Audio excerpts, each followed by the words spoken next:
Hello friends, welcome back to this channel. दोस्तों, इस छोटी सी वीडियो के अंदर मैं आपसे बात करूंगा फ्यूचर रिटेल लिमिटेड के लिए एक नेशनल कंपनी लॉ ट्रिब्यूनल की तरफ से अपडेट थी। लेकिन उससे पहले आपसे रिक्वेस्ट करना चाहूँगा दोस्तों कि अगर आप चैनल को पहली बार देख रहे हैं, मेक श्योर सब्सक्राइब करके बेल आइकन को ज़रूर सेट कर लीजिएगा। दोस्तों, अगर हम फ्यूचर रिटेल की बात करें तो लास्ट ट्रेडिंग सेशन में अगर आप देखें तो 51 पे ओपन हुआ, 51 से हाई नहीं बनाया, 49 का लो जरूर बनाया।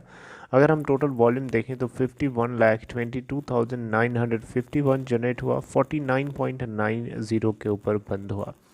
देखिए, फ्यूचर रिटेल लिमिटेड को लेकर के एक लेटेस्ट अपडेट दोस्तों ये है कि अभी कुछ दिन पहले दोस्तों आपको बताना चाहूँगा, नेशनल कंपनी लॉ ट्रिब्यूनल की तरफ से फ्यूचर रिटेल लिमिटेड को अलाउ कर दिया गया था कि ये रिलायंस की सब्सिडरी कंपनी जो रिलायंस रिटेल है बेसिकली, उसके साथ जो ये सेल का एग्रीमेंट है उसको अंजाम देने के लिए जो मीटिंग्स हैं करानी है इनके शेयर होल्डर्स की और क्रेडिटर्स की, ये करा सकते हैं। अब देखिए, यहाँ पे नेशनल कंपनी लॉ ट्रिब्यूनल ने मंडे को बेसिकली लास्ट मंडे को बताया था कि फ्यूचर रिटेल लिमिटेड जो है इसके शेयर होल्डर्स और क्रेडिटर्स के साथ जो मीटिंग कन्वीन होनी है उसको करा सकते हैं, ताकि रिलायंस रिटेल को ये अपनी एसेट्स को बेच सकें। इसको लेकर के देखिए, टोटल 15 यहाँ पे अप्रूवल चाहिए थे। उन 15 अप्रूवल्स में से ये एनसीएलटी से जो क्लियरेंस है ये 9th लेवल पे आता है, राइट। तो ये 9th लेवल का अप्रूवल भी एनसीएलटी की तरफ से पास ऑन कर दिया गया 24,000 करोड़ रुपए के इस डील को अंजाम देने के लिए। देखिए, अमेज़ॉन हमेशा से इस डील को होने देने से रोकने की कोशिश करता रहा है, अलग अलग ट्रिब्यूनल्स में, कोर्ट्स में, इंडिया के अंदर भी और बाहर भी, आर्बिट्रेशन सेंटर में भी, राइट। अक्टूबर 2020 से लगातार, और बीच में मुद्दा जब वो उठा था कि कंपटीशन कमीशन ऑफ इंडिया ने जो अप्रूवल दिया था उसमें कुछ न कुछ चीज़ें हाइड करी गई थी अमेज़ॉन की तरफ से, तो वो एक बहुत ही बड़ा सवाल उठ गया। हालांकि उसके ऊपर जो है अभी भी कंपटीशन कमीशन ऑफ इंडिया अपनी जांच करने में लगा हुआ है।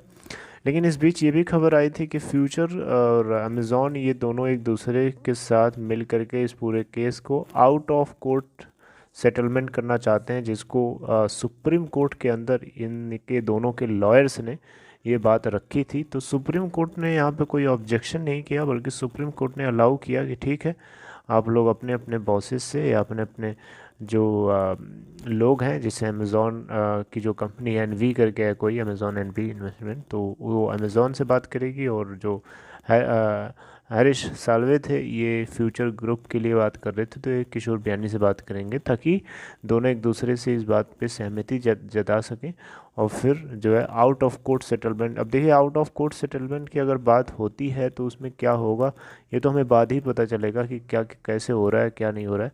लेकिन अभी से उसके ऊपर कमेंट्री करना मुझे लगता है कि उतना सही नहीं होगा।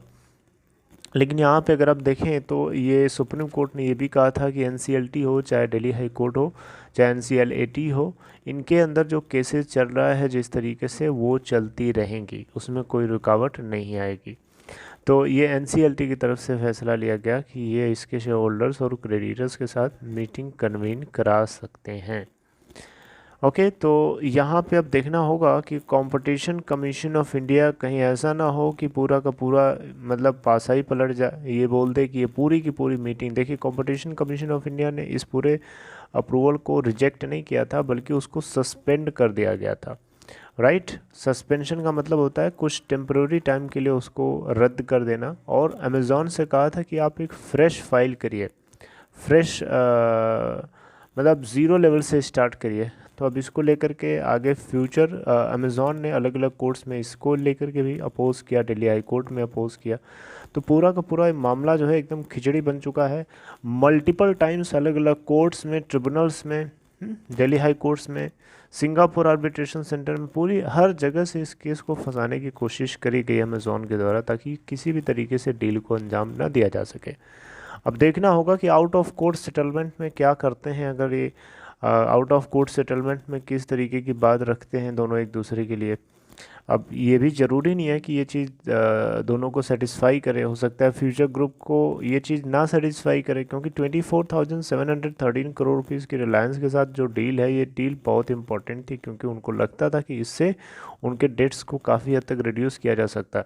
इनफैक्ट ये भी बात आपको बताया था मैंने कि रिलायंस जो है न्यू ब्रांड के माध्यम से फ्यूचर रिटेल लिमिटेड के लॉजिस्टिक्स और उसकी जो स्टोर्स हैं ऑनलाइन एंड ऑफलाइन दोनों को जो है आप खुद के नए ब्रांड से उसको कैरी ऑन करेगा, क्योंकि फ्यूचर रिटेल लिमिटेड के ऑनलाइन एंड ऑफलाइन स्टोर्स का रेंट देना, उन चीज़ों को मैनेज करना उसके बस की बात नहीं चल पा रही है, क्योंकि कर्जा बहुत तेज़ी से बढ़ रहा है, प्रॉफिट हो नहीं रहा है। दैट्स वाई यहाँ पे रिलायंस रिटेल ने एक नया फैसला लिया था, और यहाँ पे मीटिंग कराने की जो बात थी स्टेक होल्डर्स की और क्रेडिटर्स की, उसको लेकर के एनसीएलटी ने अपनी तरफ से हरी झंडी तो दिखा दिया है।